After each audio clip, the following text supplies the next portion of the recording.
was reading the Word of God this week, and the Spirit of God has been talking to me about righteous suffering. There is such a thing as righteous suffering.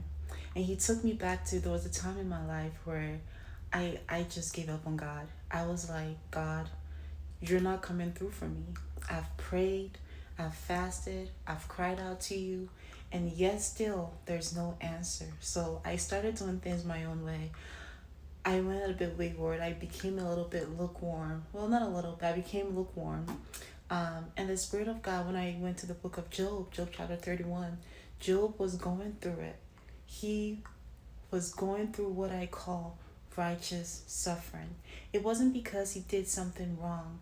It wasn't because he wasn't holy. It was just God taking him through the process so that one day he will not stay somewhere and boast. So in 2 Corinthians chapter 12 verse 7, this is about Paul. Paul said that in order for him not to boast, in order for him not to be conceited, God sent him a thorn in his flesh, a messenger of Satan, so that he will not boast, he will not think that it's his own strength, that he will know that it is by God's grace, that God's grace is sufficient for him. That was the same with Job.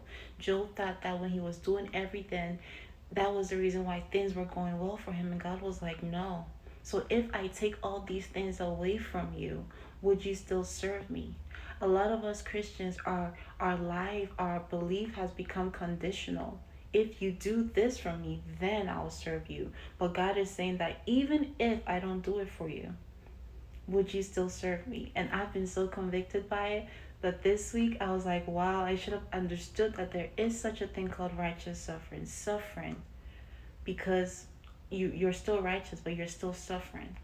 Okay, because God has allowed you to go through that fire. And as a child of God, you will go through that fire sooner or later. I'm sorry to break it, but it's gonna happen. But you should just know that His grace is sufficient and He has a plan for your life. All right, have a good one. Bye.